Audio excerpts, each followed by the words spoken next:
pessoal, tudo bem com vocês? Espero que sim. Faz um tempo que a gente não conversa por aqui, né? E aí, estão preparados para mais um vídeo da nossa série de ciências? Então, hoje nós vamos conversar um pouquinho sobre um assunto bastante intrigante, no mínimo curioso, que acontece com algumas pessoas. É a síndrome do membro fantasma. Vocês já devem ter ouvido falar, ou de alguém próximo, ou visto na mídia, né? Na televisão, o caso de uma pessoa que teve um membro amputado, ou seja, um braço, uma perna, e ainda sente esse membro mesmo ele não existindo mais. E às vezes sente até dor nesse membro. Vocês já ouviram falar disso? Então, nós vamos conversar um pouco sobre essa síndrome no nosso vídeo de hoje. Vamos lá conhecer um pouco mais e entender o que acontece nesses casos? Vamos com a gente?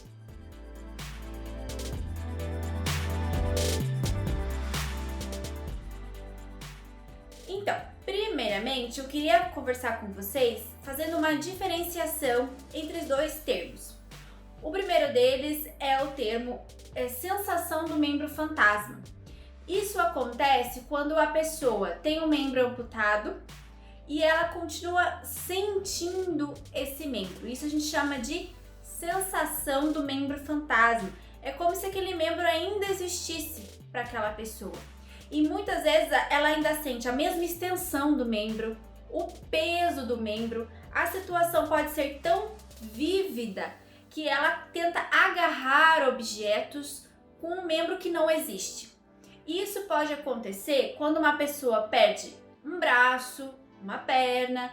É mais comum quando a pessoa perde braço e perna, mas também pode acontecer e existe relatos de mulheres que tiveram que fazer mastectomia radical, né, retirar todo o seio, também sentir um seio que não existe mais.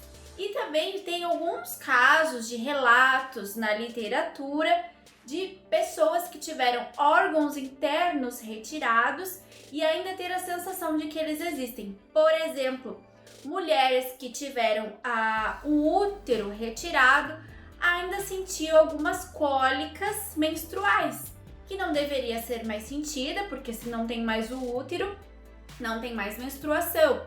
Então não deveria sentir mais a cólica. E já teve relatos de mulheres que retiraram o útero e ainda continuaram sentindo a cólica menstrual. E isso aconteceu em outros casos também, de retirada de outros órgãos. Em uma menor quantidade, né, uma frequência menor que isso acontece, geralmente acontece mais em perda de braços e pernas. O outro termo que eu gostaria de diferenciar com vocês é a dor do membro fantasma.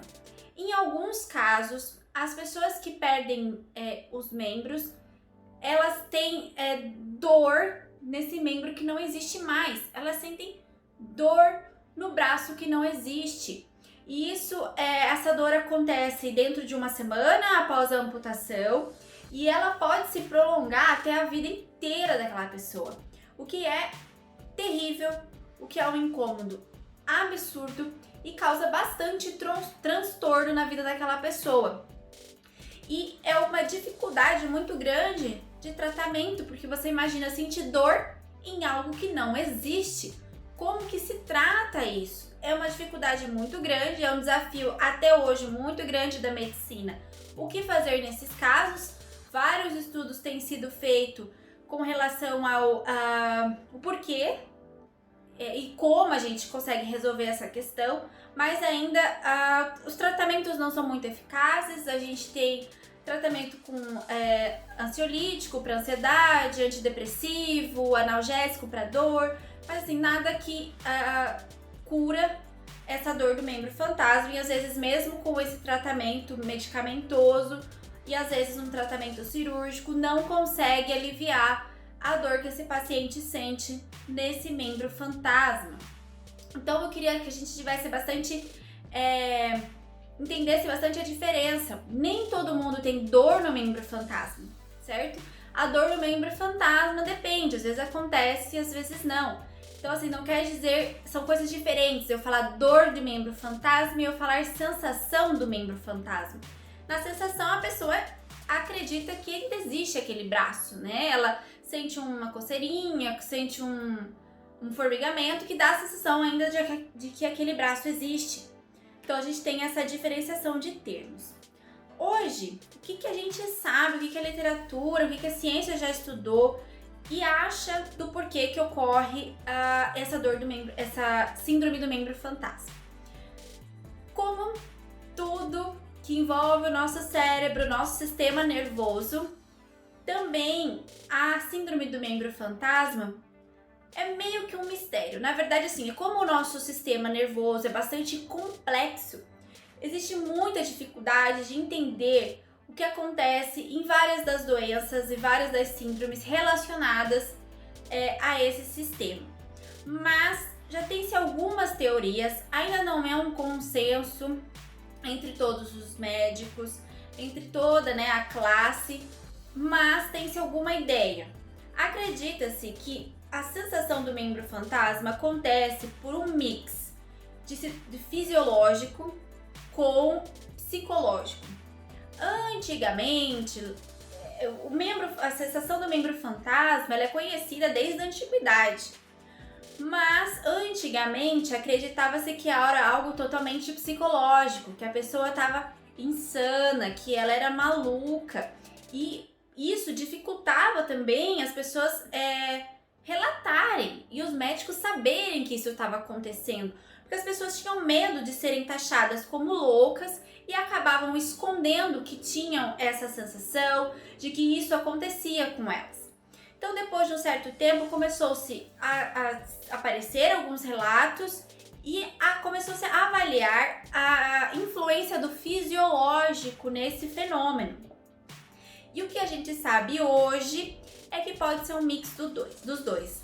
A parte psicológica é aquela de que a pessoa não quer acreditar que ela perdeu o membro e tudo mais, o que envolve esse trauma de uma amputação ou de uma retirada de um membro, de um órgão. Então ela continua mandando um estímulo ali psicológico que ela não acredita naquela perda e que ela ainda tem aquele membro. E a questão fisiológica, tem-se algumas ideias, mas uma das mais aceitas é a seguinte. O que vocês estão vendo aí na tela, a gente chama de homúnculo de Penfield, que nada mais é do que um mapa sensorial do nosso corpo.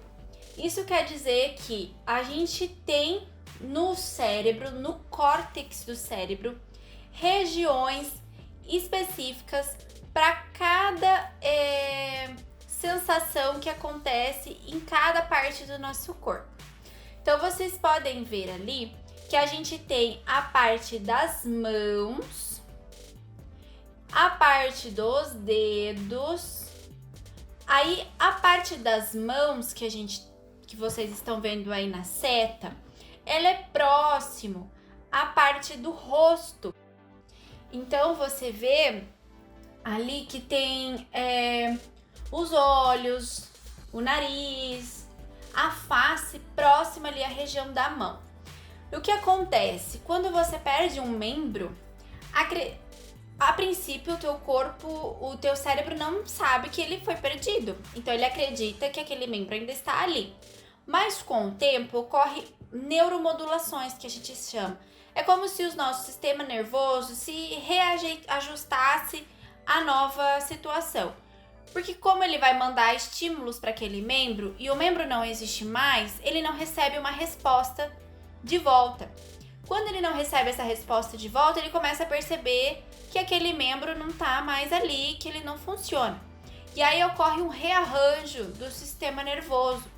E aqui, como essas regiões são próximas uma da outra, por exemplo, no caso da mão, os neurônios que estavam nessas regiões, nessa região aqui da mão, acaba indo para outra região, invade as regiões adjacentes, ao lado.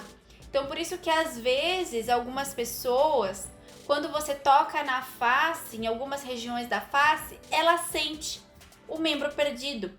porque houve uma neuromodulação e aqueles neurônios que estavam ali na região responsável pelas mãos acabou migrando para a região ali da face.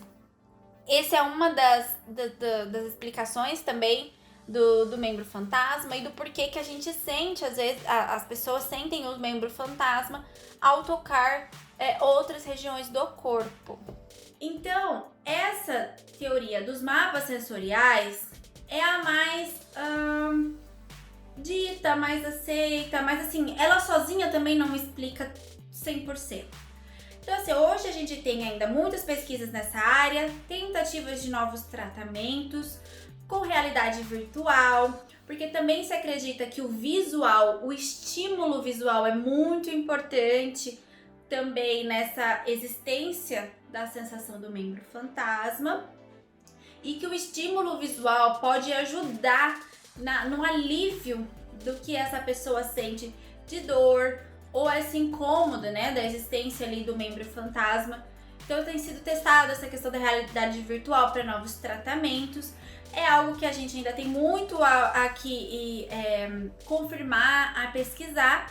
E aí vamos então torcer que a ciência continue nos trazendo ideias do porquê isso está acontecendo, nos provando novas teorias ou provando teorias antigas, para que a gente possa cada vez mais, quem sabe, desenvolver novos tratamentos que auxiliem de verdade o dia a dia dessas pessoas que são amputadas ou que perdem um órgão, um membro. Então essa área é muito interessante, muito vasta, e eu espero que vocês tenham aprendido um pouquinho dessa área, do que a gente já sabe, do que a medicina diz, do que pode acontecer, do que pode estar ocorrendo com essas pessoas. Se tiverem mais dúvidas, podem escrever pra gente, deixar comentários aqui no YouTube. Se gostaram, não esqueçam de dar um like e de se inscrever no nosso canal. Em breve voltaremos com mais vídeos, com mais explicações científicas para as maiores dúvidas aí da humanidade. Agradeço a atenção de vocês e até o próximo vídeo. Tchau, tchau!